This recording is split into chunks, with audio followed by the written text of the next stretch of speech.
अच्छा, तो हमें ये क्वेश्चन है, इस क्वेश्चन के अंदर में हमें क्या करना है, हमें निकालना है cash flow from operating activities. अच्छा, एक बात याद रखिएगा, आप दो तरह से कर सकते हो cash flow from operating activities, दो तरह से निकाल सकते हो। एक है बैलेंस शीट का यूज़ करके, एक है statement of profit and loss account का यूज़ करके। दोनों का ही यूज़ करके आप कर सकते हैं। एक बात याद रखिएगा, जब भी आप statement of profit and loss account use करके बनाएं कैश फ्लो स्टेटमेंट, तो उसमें आपको हर एक आइटम की ज़रूरत नहीं होती। इनमें से कुछ आइटम मैं गिनवा देता हूँ या लिखवा देता हूँ, ठीक है। सिर्फ उन्हीं आइटम्स को आपको कंसिडर करना है, अदरवाइज हर एक आइटम को आपको नहीं देखना, ठीक है। तो पहला आइटम नंबर है 1, एक फर्स्ट आइटम है 1 अदर इनकम। याद रखिएगा, अदर इनकम ये हमारे काम की इन्फॉर्मेशन होती है। दूसरा होता है अदर एक्सपेंसेस, ये हमारे काम की इन्फॉर्मेशन कभी कभी हो जाती है। तीसरा होता है चेंज इन इन्वेंट्री,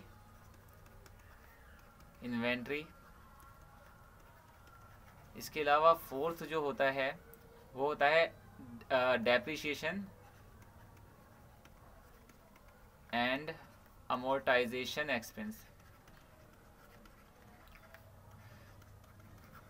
तो और इसके अलावा आप कह सकते हो नेट प्रॉफिट तो काम का होगा ही, क्योंकि वो यूज़ होता है बनाते समय कैश फ्लो, ठीक है। तो इन 5 चीज़ों के अलावा अदर कोई टैक्स भी है एक, ठीक है, टैक्स या कह लो प्रोविज़न फॉर टैक्स, ठीक है।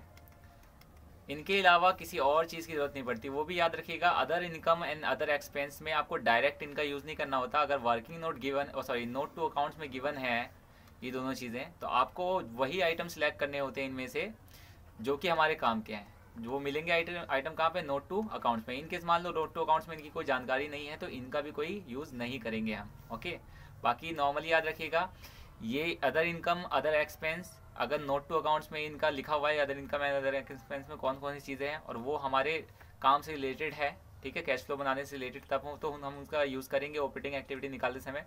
अदरवाइज इग्नोर कर देंगे इन दोनों को भी। चेंज इन इन्वेंट्री हमेशा यूज़ होगी, डेप्रिसिएशन ये भी हमेशा यूज़ होगा, नेट प्रॉफिट एंड टैक्स तो यूज़ होना ही है, ओके। तो अब चलो क्वेश्चन करते हैं इसको। अच्छा, इसमें देख सकते हैं आप, क्वेश्चन में सबसे पहले गिवन है रिवेन्यू फ्रॉम ऑपरेशन। हमें पता है ये हमारे यूज़ में नहीं आएगा। अदर इनकम लिखा है, इसके लिए नोट नंबर 1 है, रेफर करते याद रखना है। अगर सिर्फ यहाँ पे अदर इनकम लिखा होता, नोट नंबर 1 नहीं दे रखा होता तो इसको भी हम इग्नोर कर देते हैं, लेकिन नोट नंबर 1 है तो हम चेक करेंगे, नोट में आएंगे क्या क्या गिवन है। देखो डिविडेंड रिसीव लिखा हुआ है। डिविडेंड रिसीव क्या होता है आपका, ये होता है नॉन ऑपरेटिंग इनकम, क्योंकि ये फाइनेंशियल इन्वेस्टिंग इनकम है ना। तो नॉन ऑपरेटिंग इनकम को हम क्या करते हैं कैश फ्लो में, हम लेस कर देते हैं। तो ये डिविडेंड रिसीव जो है उसको हम करेंगे लेस, डिविडेंड रिसीव्ड, ठीक है। और उसके बाद इसमें एक और चीज़ गिवन है, gain on sale of plant. अच्छा, gain on sale of plant ये भी हम क्या करते हैं, लेस करते हैं, क्योंकि ये भी नॉन ऑपरेटिंग इनकम है। तो gain on sale of plant को भी हम लेस करेंगे, gain on sale of plants. अब हम ये चेक कर लेते हैं कितना कितना अमाउंट है। ये 5000 है और ये 40000 है, 5000 एंड 40000, ये दोनों माइनस हो रहे हैं इसलिए ब्रैकेट ज़रूर लगाएं। अच्छा, आगे इन्फॉर्मेशन देखते हैं। याद रखिएगा, ये अदर इनकम हमने चेक किया था, ये काम का नहीं था। अदर इनकम चेक किया, नोट था, इस वजह से हमने चेक कर लिया, वापस ऊपर आ जाते हैं। टोटल रिवेन्यू तो इन दोनों को जोड़ के है, इसको इग्नोर करेंगे। एक्सपेंसेस में purchase of stock in trade मैंने लिखवाया है क्या, उन पाँचों में से है कोई, नहीं है, तो इसको भी हम यूज़ नहीं करेंगे। चेंज इन इन्वेंट्री मैंने बताया था, चेंज इन इन्वेंट्री का यूज़ होता है। अच्छा, वैसे याद रखिएगा, चेंज इन इन्वेंट्री में भी नोट नंबर दे रखा है, यहाँ पे देख सकते हैं, यहाँ पे दे रखा है, देखो फॉर्मूला ओपनिंग माइनस क्लोजिंग, यही कर रखा है ना इस फॉर्मूले में, देखो ओपनिंग माइनस क्लोजिंग, तब यहाँ क्या आ रहा है माइनस का 16000। आपको हमेशा एक बात ख्याल रखनी है, हम जब यूज़ करते हैं ना, ये करंट एसेट है इन्वेंट्री, है ना, इसके इंक्रीज एंड डिक्रीज को हमें रिकॉर्ड करना होता है ना, कहाँ पर, इन दोनों में से किसी एक जगह पे जाएगा। लेकिन फॉर्मूला क्या होता है जो हम यूज़ करते हैं, वो फॉर्मूला होता है क्लोजिंग माइनस ओपनिंग। लेकिन जो क्वेश्चन के अंदर में गिवन है इन्वेंट्री, चेंज इन इन्वेंट्री, उसके अंदर फॉर्मूला क्या यूज़ हुआ है, ओपनिंग माइनस क्लोजिंग। याद रखना, यहाँ पे जो भी इन्वेंट्री होती है ना, वो फॉर्मूला हमेशा सेम ही रहता है, ओपनिंग माइनस क्लोजिंग हमें चाहिए होता है, लेकिन क्या क्लोजिंग माइनस ओपनिंग। इसका मतलब अगर ये वैल्यू नेगेटिव में आ रही है तो इसका मतलब ये होगा कि करंट एसेट इंक्रीज हुआ है, ठीक है, प्लस आएगी, क्योंकि क्लोजिंग माइनस ओपनिंग करने पे तो उल्टा आता ना। तो प्लस हुआ है यानी बड़ा है अगर करंट एसेट, तो हम क्या करेंगे, माइनस करेंगे, है ना, क्योंकि करंट एसेट कभी भी इंक्रीज होता है तो हम क्या करते हैं, माइनस करते हैं, तो हम क्या करेंगे, इसको माइनस कर देंगे। किसको? इन्वेंट्रीज, क्योंकि इंक्रीज हुई है। ठीक है, तो करंट एसेट है इन्वेंट्री, इंक्रीज हुआ है, कितने अमाउंट से इंक्रीज हुआ है? 16,000 से, तो उसको हम माइनस कर देंगे। अच्छा, एक शॉर्टकट बता देता हूँ, आपको इतना सोचने की ज़रूरत नहीं होगी ओपनिंग क्लोजिंग के बारे में। आपको बस एक चीज़ का ख्याल रखना है, और वो क्या है? वो ये है कि देखो यहाँ पे चेंज इन इन्वेंट्री अगर दे रखी है माइनस में 16,000 है ना, देख सकते हैं यहाँ से भी देख सकते हैं 16,000 माइनस में दे रखी है। अगर यहाँ पे माइनस में वैल्यू है ना, तो आप सीधा यहाँ माइनस की साइड ही डालना, ये जो लेस वाली साइड में। इनकेस अगर वहाँ पॉजिटिव वैल्यू होती तो हम कहाँ करते? ऐड की साइड लिख देते इस अमाउंट को। ये डायरेक्ट शॉर्टकट याद रखें, ठीक है। तो याद, यहाँ पे 16 क्योंकि माइनस में था इसलिए यहाँ पे आएगा, और अगर सोच के भी करेंगे तो उतना ही आएगा। तो आप बस ये याद रखें, अगर यहाँ पे कभी भी पॉजिटिव में दिख रही है वैल्यू तो ऐड कर देना है, और अगर नेगेटिव में है तो लेस साइड डाल देना है, इधर की साइड। पॉजिटिव में है तो इधर, नेगेटिव में है तो इधर, ये शॉर्टकट याद रखना। अच्छा, हमारा ये इन्वेंट्री का भी काम खत्म हो गया। दोबारा ऊपर आते हैं, ये भी हमने कर लिया है, ठीक है। अच्छा, अब बात करते हैं डेप्रिसिएशन एमोर्टाइजेशन। जैसे कि मैंने बताया था, हमें डेप्रिसिएशन एमोर्टाइजेशन एक्सपेंस का भी यूज़ होता है। यहाँ पे देख सकते हैं, मैंने अदर इनकम में बताया था नोटों को अकाउंट को रेफर करना है, चेंज इन इन्वेंट्री हमने कर दिया है, डेप्रिसिएशन अब करने जा रहे हैं। उसके बाद नेट प्रॉफिट और टैक्स, इन तीनों के अलावा आप कुछ भी नहीं बचा ऐसा स्टेटमेंट में जो हमें ज़रूरत पड़े। तो पहले डेप्रिसिएशन देख लेते हैं। डेप्रिसिएशन में देखो वैल्यू दे रखी है कितनी, 1,85,000, ठीक है।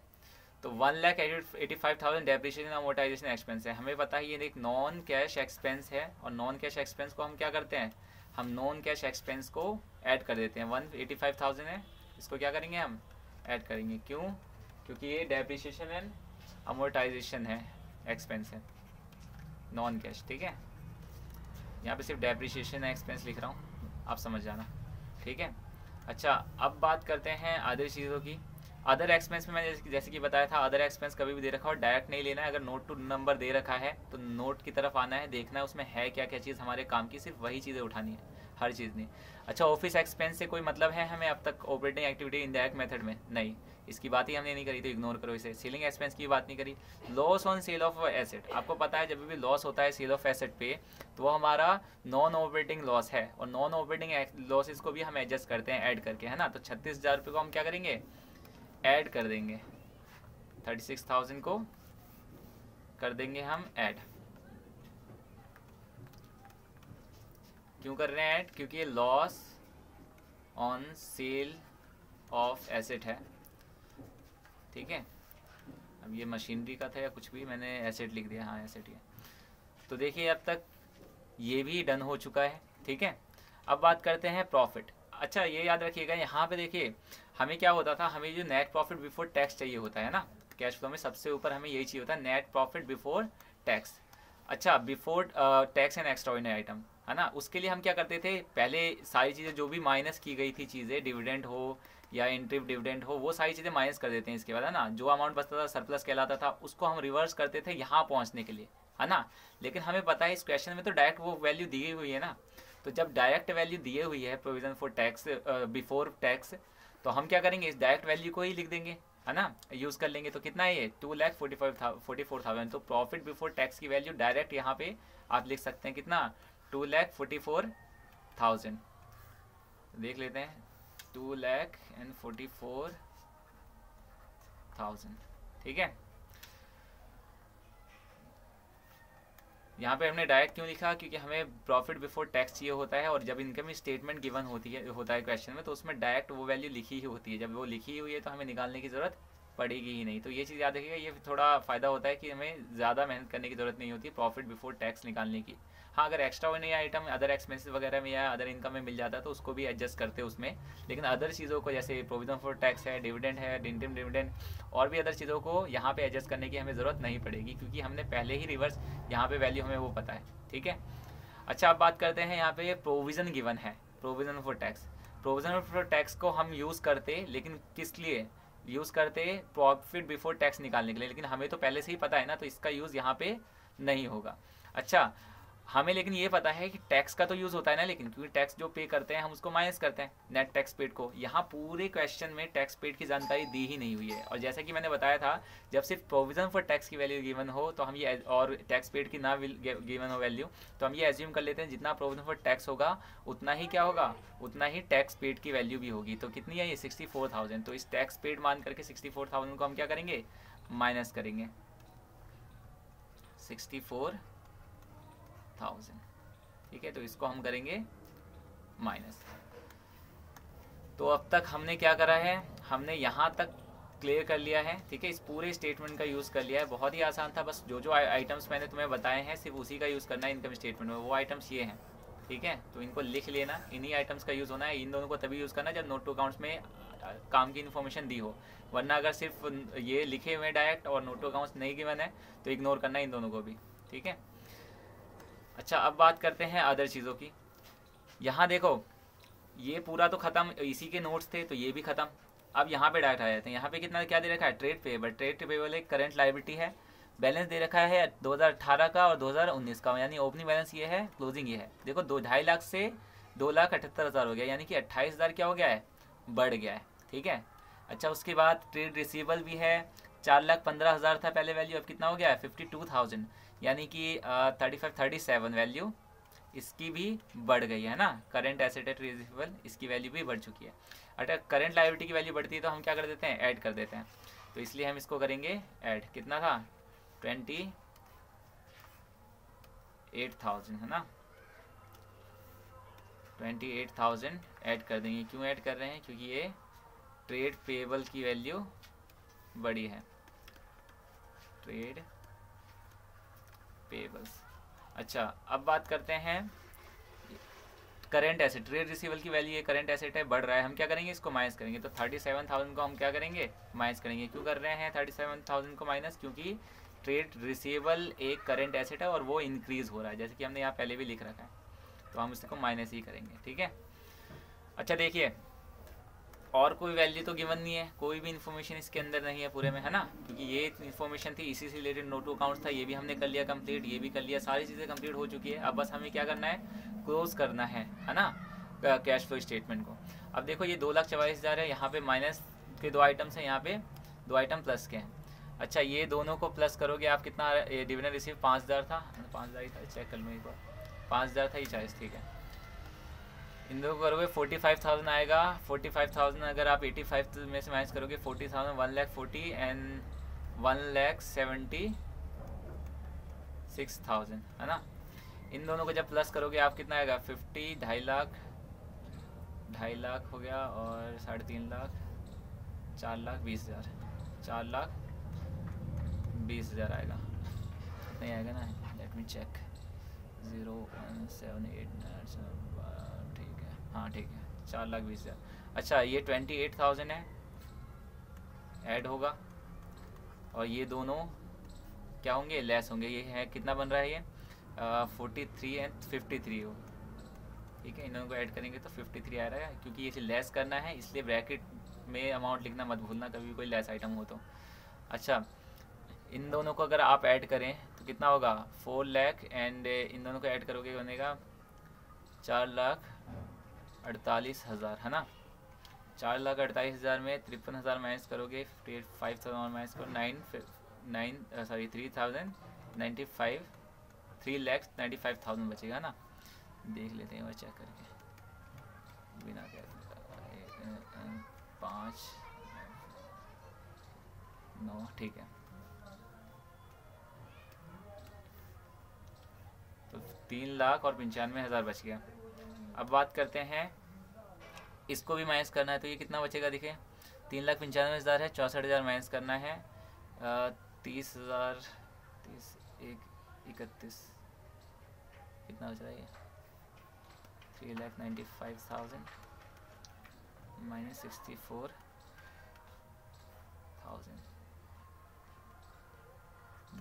0, 1, 3, 3,31,000। कहीं तो कुछ गड़बड़ है क्योंकि आंसर नहीं आ रहा इसका। जस्ट मिनट, 2,44,000 था, 5 और 40, 540, ठीक है। टैक्स था 64,000 वास्तव में लिखा है, ठीक है। अच्छा, तो यहाँ पे सब कुछ ठीक है, लेकिन प्रॉब्लम एक ये हुई जिसकी वजह से मैच नहीं हो रहा था आंसर। वो ये है कि इस क्वेश्चन में ना इसके बाद भी कुछ आइटम्स थे जो कि पहले शायद एडिटिंग करते वक्त मेरे से वो कट हो गए, ठीक है। तो वो आइटम अभी मैंने निकाल लिए हैं, वो ये है। एक है ऑफिस आउटस्टैंडिंग एक्सपेंस और दूसरा है सेलिंग एक्सपेंस आउटस्टैंडिंग, ठीक है। अच्छा, ऑफिस आउटस्टैंडिंग एक्सपेंस क्या होता है? ये ऑफिस एक्सपेंस है आउटस्टैंडिंग, यानी खर्चा कोई भी आउटस्टैंडिंग होगा वो क्या कहलाएगा? Current liability. पहले कितना था? पहले था 5,000, अब कितना है? 0, यानी कि कम हो गया खर्चा ना, तो करंट लायबिलिटी कम हो रहा है कितने अमाउंट से? 5,000 से। तो करंट लायबिलिटी कम हो रहा है 5,000 से, और करंट लायबिलिटी क्योंकि कम हो रहा है 5,000 से तो हम क्या करेंगे? माइनस करेंगे। तो ये कुछ चीज़ें जो हैं वो रह गई थी जिसकी वजह से आंसर पूरा मैच नहीं हुआ। मैं इसको ठीक कर लेता हूँ। चलिए, तो यहाँ पे हमें लेस करना होगा। एक मिनट, मैं इसको मिटा देता हूँ, इसको भी मिटाता हूँ, ये हो सकता है नेक्स्ट यहीं पे है। Oh sorry,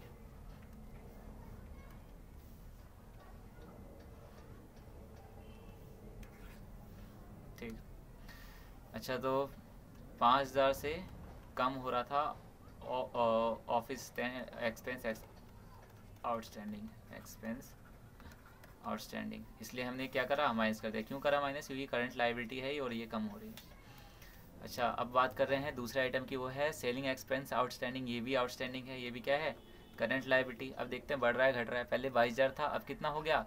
25,000। ये इंक्रीज हो रहा है, करंट लायबिलिटी इंक्रीज हो रहा है कितने अमाउंट से? 3,000 से। तो इसको क्या करेंगे? ऐड करेंगे। तो सेलिंग एक्सपेंस आउटस्टैंडिंग को हम ऐड करेंगे 3,000। Selling expense outstanding. अच्छा, अब हो गया है कंप्लीट। अब जोड़ते हैं, ये कितना आएगा? 31,000, ठीक है। ठीक। अच्छा, इनको जोड़ोगे तो अब कितना आएगा? 21 और 7 28, 28 से 58,000,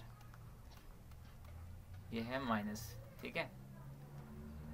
58 ही आएगा ना, 31 तो ये ठीक है। 16 से 5 क्या? 21 28, ठीक है, 58,000। अच्छा, 4,20,000 है, इसको भी कट कर देते हैं क्योंकि ये भी गलती होगा। टोटल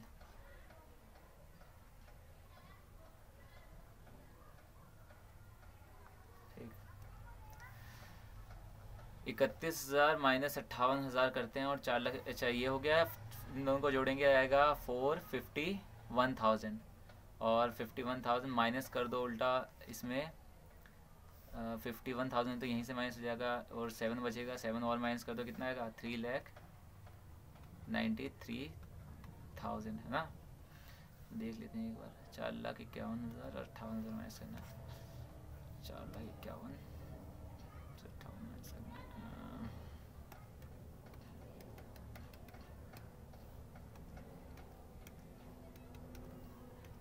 इतना ही आएगा, हाँ ठीक है। और उसमें फिर क्या करना था? माइनस करना था 64,000 टैक्स, है ना। अच्छा, अब आ गया 329, ठीक है। तो इन दोनों को अब माइनस भी कर दिया है मैंने, ठीक है। इसको डायरेक्ट वैल्यू लिख लेता हूँ, 3,29,000। अब हो गया है कंप्लीट क्वेश्चन। तो बस एक थोड़ी सी गलती ये थी कि ये पार्ट मैं जो है एडिट करना भूल गया था, वो शायद कट हो गया होगा गलती से, ठीक है। तो इस वाले ये याद रखना, ये कंप्लीट क्वेश्चन ये है। इन दोनों के अलावा ये दो चीज़ें भी हैं, ठीक है। और आंसर देखो 3,29,000 मैच हो गया, ओके। तो इस तरह से ये वाला क्वेश्चन करना है। दोबारा मैं समझा दूँ एक बार। देखो, इसमें सिर्फ कुछ ही चीज़ें काम की है। वो कौन कौन सी चीज़ें हैं काम की? वो ये चीज़ें हैं, अदर इनकम, अदर एक्सपेंस। अगर नोट टू अकाउंट्स में दे रखे तो वहाँ रेफर करना, वो जो चीज़ें काम की है सिर्फ वही निकालना, अदरवाइज इग्नोर करना है इन दोनों को भी। अच्छा, चेंज इन इन्वेंट्री हमेशा जैसा है, माइनस हो रहा है तो माइनस करना है, प्लस है तो प्लस कर देना है, जैसी ही वैल्यू आ रही हो। डेप्रिसिएशन नॉन कैश एक्सपेंस होता है, इसलिए ऐड करना है, इसलिए यूज़ होगा ये। नेट प्रॉफिट का यूज़ तो होना ही है, अगर बिफोर टैक्स दे रखा है तो डायरेक्ट उसको आप यूज़ कर सकते हो, ठीक है। टैक्स प्रोविज़न है, देख लेना। अगर इसके बाद कई बार एडिशनल इन्फॉर्मेशन में टैक्स पेड की वैल्यू अलग होती है, बाकी एडजस्टमेंट तो मैंने बताई रखी है कब क्या एज्यूम करना होता है provision for tax and tax paid में, ठीक है। इसके अलावा जो क्वेश्चंस थे वो ये थे, है ना, ट्रेड पेबल ट्रेड रिसीवेबल ये कंप्लीट ही रहा, ठीक है। तो इस पूरे को एडजस्ट कर लेना है और फिर उसके बाद क्लोज कर दिया हमने कैश फ्लो, और लास्ट में आंसर आया 3,29,000 जो कि इसका फाइनल आंसर है, ठीक है। तो होप ये चीज़ समझ में आ गई होगी तुम लोगों को किस तरह से हम statement of profit and loss से कैश फ्लो बनाते हैं। बहुत ही आसान है, बस कुछ ही आइटम्स को दिमाग में रखना है, ठीक है। बाकी आप लोगों ने बैलेंस शीट से कैसे बनाना है वो चीज़ तो क्लियर ही है, ठीक है।